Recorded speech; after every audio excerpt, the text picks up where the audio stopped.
तेनालीराम की कहानी। तेनाली रामलिंगाचार्युल का जन्म 16वीं सदी के प्रारंभ में थुमलुरु गांव में एक तेलगी भट्ट ब्राह्मण परिवार में हुआ था।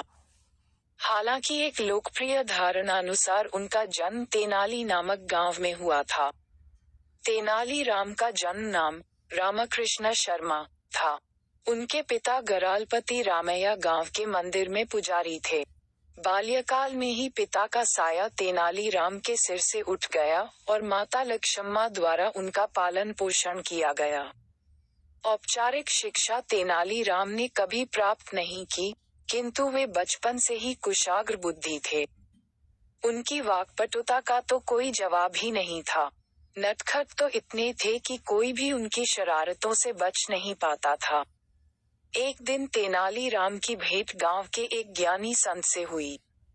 संत ने उन्हें एक मंत्र देते हुए कहा, पुत्र, गांव के काली मंदिर में जाकर इस मंत्र का 1,00,000 बार जाप करो।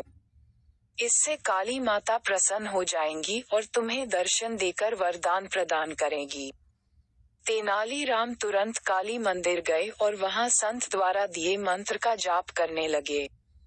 जैसे ही 1,00,000 जाप पूरे हुए, काली माता अपने स्वमुख के भयंकर स्वरूप में उनके समक्ष प्रकट हुई।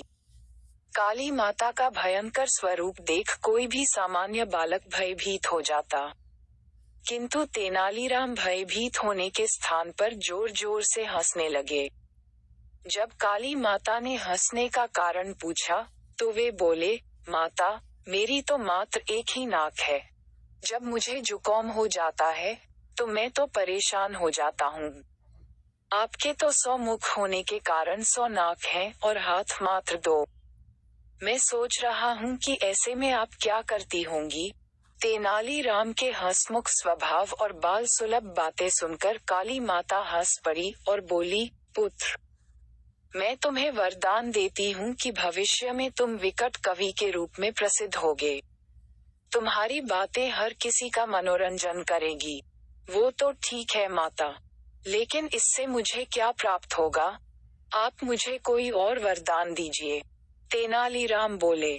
तब काली माता हाथ में 2 कटोरे लेकर तेनाली राम से बोली, पुत्र, इन 2 कटोरों में से एक में ज्ञान है और दूसरे में धन।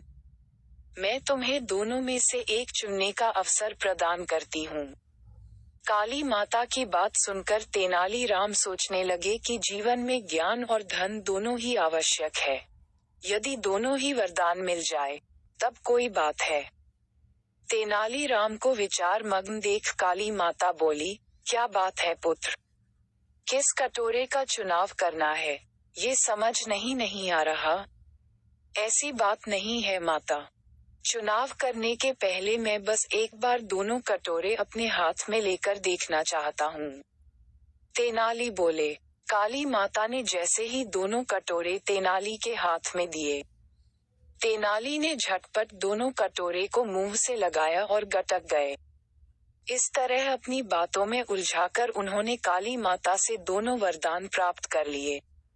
माता, क्षमा करना, जीवन में ज्ञान और धन दोनों ही आवश्यक है, इसलिए मैंने दोनों ले लिए। जब तेनाली राम ने भोलेपन से ये बात कही, तो काली माता हंसने लगी। पुत्र, मैं तुम्हें दोनों वरदान देती हूँ। जीवन में तुम कई सफलताएं प्राप्त करोगे, किंतु ध्यान रहे कि तुम्हारे मित्र तो होंगे ही, शत्रु भी कम न होंगे। इसलिए होशियार रहना। इतना कहकर काली माता अंतर्ध्यान हो गई। आगे चलकर तेनाली राम विजयनगर के राजा कृष्णदेवराय के प्रिय मंत्री बने। उन्हें लोगों का बहुत स्नेह प्राप्त हुआ और धन संपदा की भी कमी न हुई, किंतु उनके जीवन में शत्रु भी बहुत रहे, जो उनके विरुद्ध षड्यंत्र रचते रहे। तेनाली राम भी अपनी चतुराई से सदा उन्हें मात देते रहे। अगर आपको वीडियो अच्छा लगा तो सब्सक्राइब करें और शेयर करें एजुकेशन स्टोरी।